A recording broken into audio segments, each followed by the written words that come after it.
Hi, my name is Dr. Jessica Tartaro, and this is a short video on techniques for finding alternatives to being polarized. I first made this video with a colleague of mine, Robbie Carlton, and since we made it, we went back and we thought, this is really hard to teach. And we each decided to streamline the way we teach it and make two separate videos. So thank you to Robbie for stimulating my thoughts on this topic. So in this video, I'm going to introduce what I mean when I say polarization, what might be valuable about considering what else there is, and then I'll offer you some simple steps or guidelines for your own practice of considering alternatives to getting polarized. One thing I want to make clear is that nothing actually feels simple right now anywhere.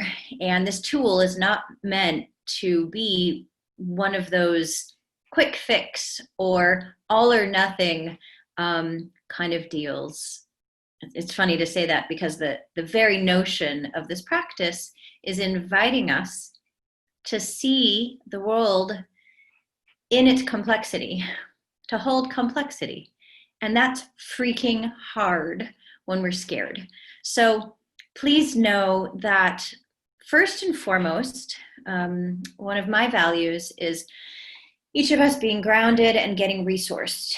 And before you would practice a technique that would stretch you, the most important thing is to tend to yourself and your own nervous system. We're really of no good to all the change movements, the justice and the healing movements, if this ecosystem, if this body here isn't in balance. So as a starting point for this tool, I invite you to really just acknowledge, where am I right now? As a starting point for this video, you might even just put a hand over your chest or your belly, or just bring your attention there and ask, where am I now?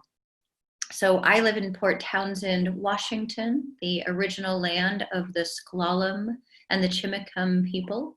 And for the last almost full week, we've had skies filled with soot and smoke and toxic particles. And the last 3 days, I haven't left my house at all. And right now, my system is feeling somewhere between like grounded and sad and scared. It's kind of fluctuating, but in this very moment, I can feel all of those are living in here. I can see out my window the kind of yellow, sickly hue of the sky. So that's where I am. And right now I know that makes me not like at full capacity. I have a lesser capacity than I often have. So the important things for me right now are not to get into politicized arguments with people, but more so to replenish and ground and eat the right food and take care of my family.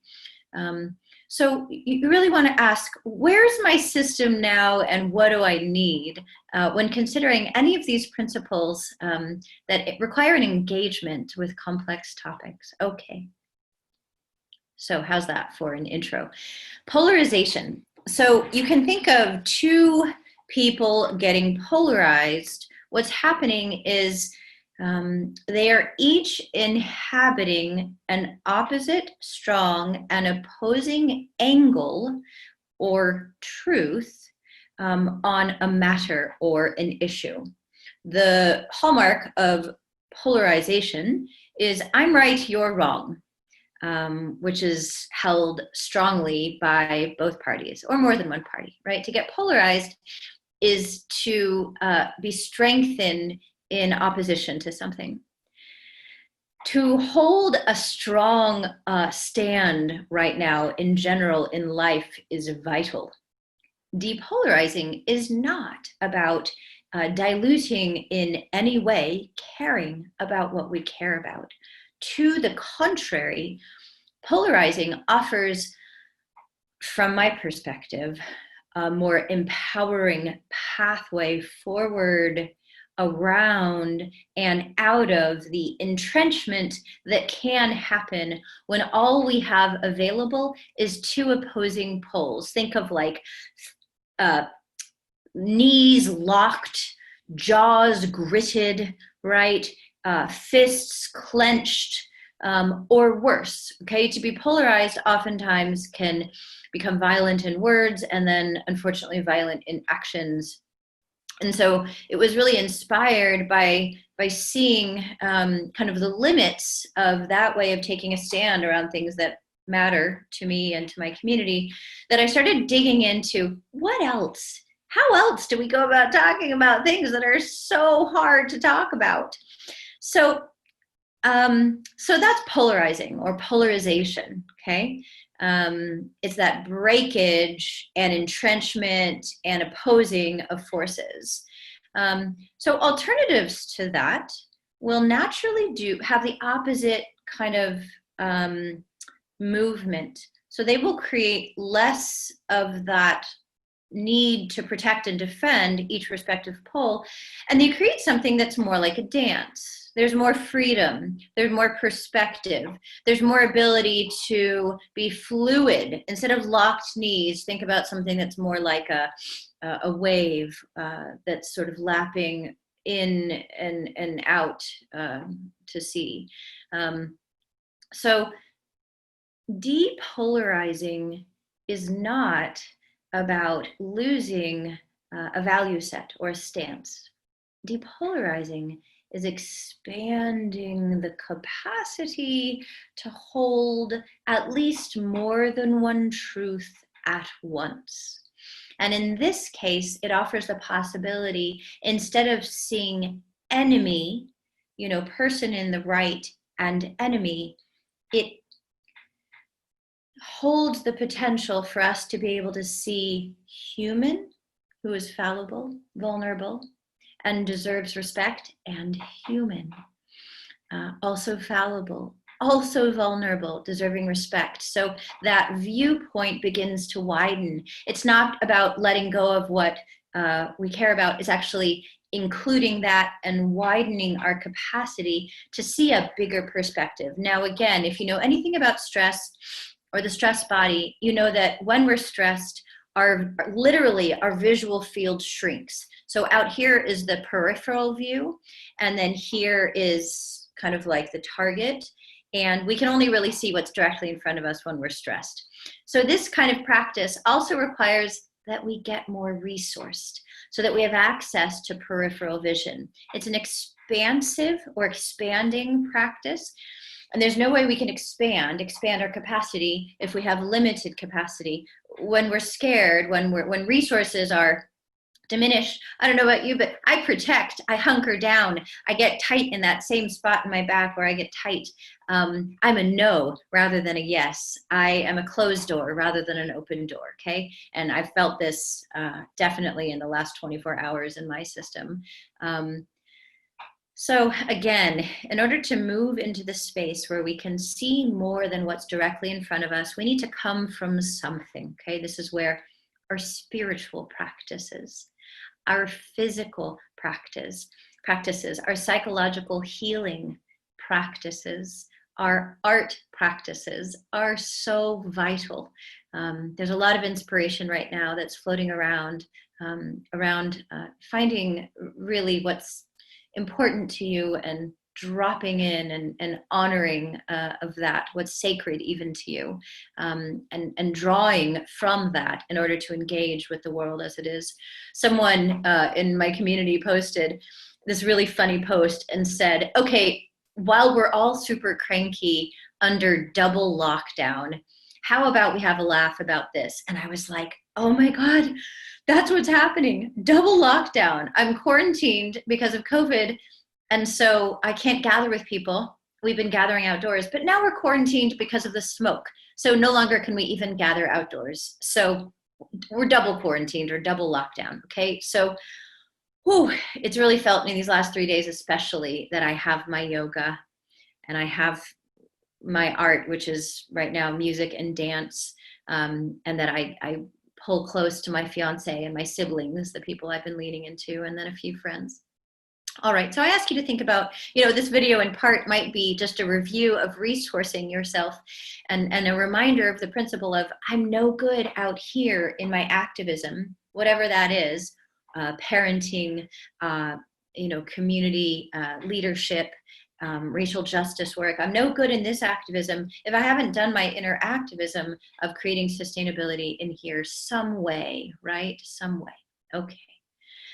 So, depolarizing and expanding of the capacity to hold multiple truths begins with an assessment. Where are my resources right now? Okay. If there's a feeling of I have capacity, then to depolarize is to lean into the possibility that around any truth that you hold, that there's a version for you of the truth that is held by the opposite pole. I'm going to give some specific examples. But basically, the idea that you might attempt to find your version of the other side of the truth. I was recently driving into town, so here's a personal example, and I saw someone with a big religious sign standing on the side of the road, which is not that common up here in Port Townsend. And I wondered what it might be like to feel such fervor in this person's faith that he would hold this sign.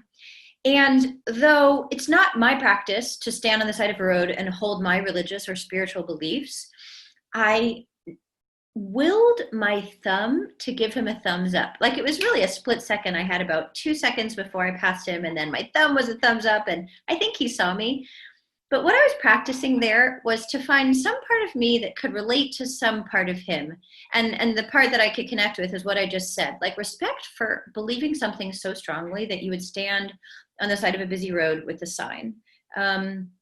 What's my version of that person's truth? So Robbie, the colleague I mentioned at the beginning of this video, teaches this practice using a phrase, my version of that is, and I want to get the exact name of the teacher who taught that.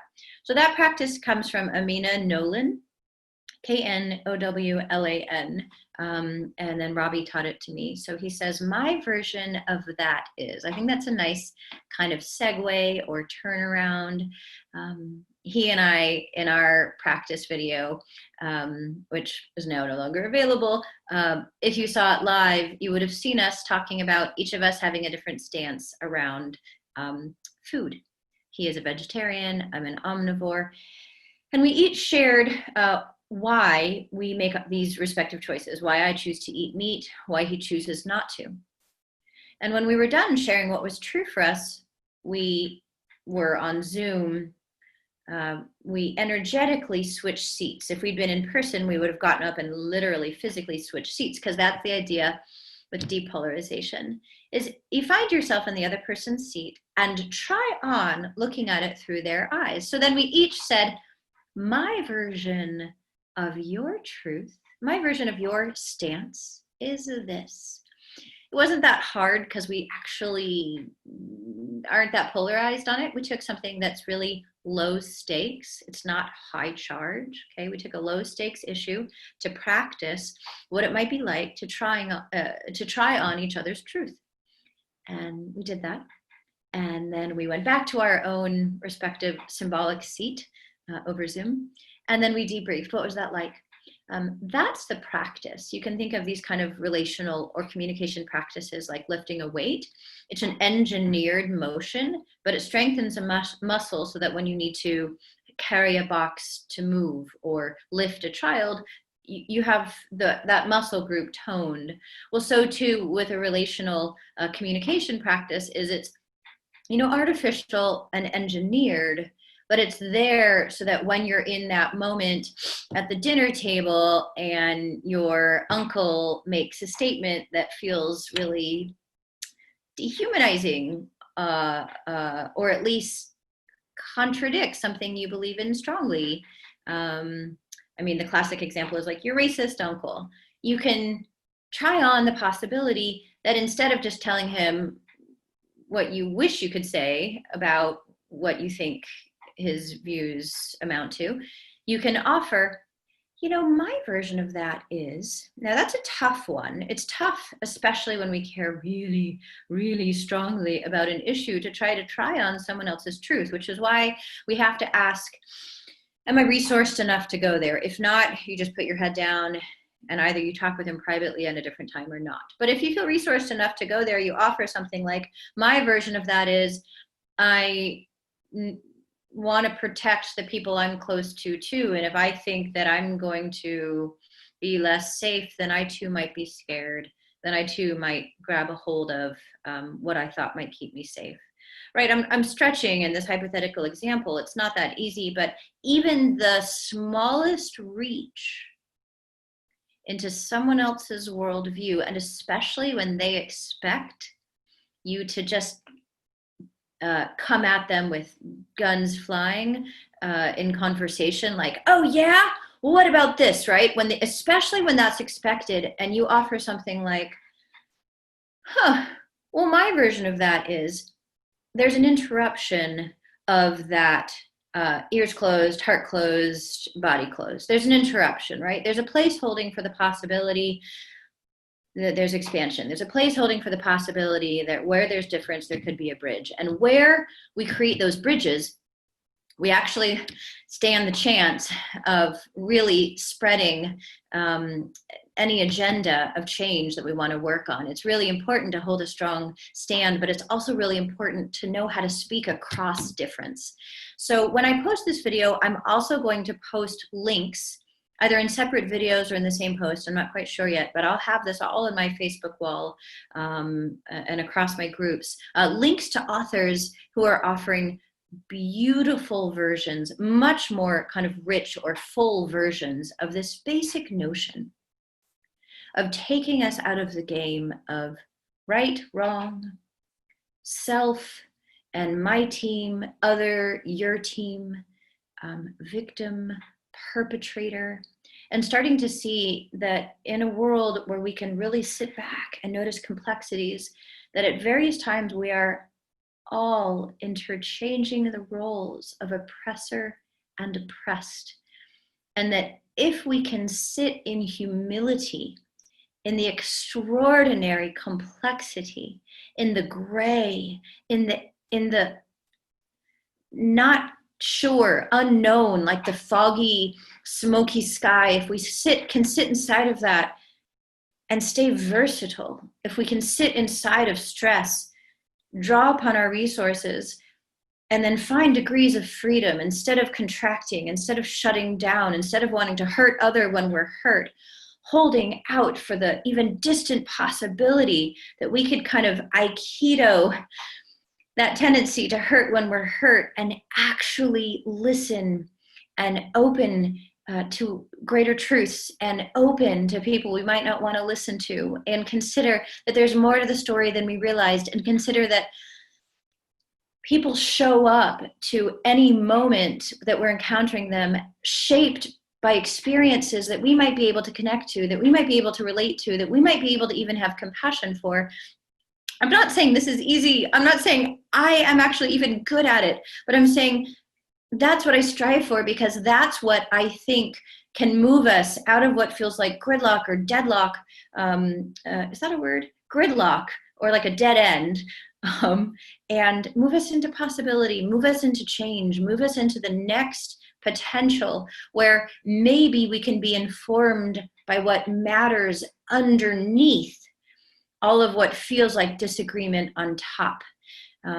Again, there's lots of different ways to talk about this, and I'm going to share, along with this recording, some other authors. Valerie Kaur is one of them, who is an amazing author. She's done a TED Talk, and she really talks about love at the center of our revolution. The other author I'm going to share and teacher is Mariame Kaba, who is an organizer, educator, and curator in movements for racial, gender, and transformative justice. These are the teachers I've been listening to who are applying this in the world of justice and change.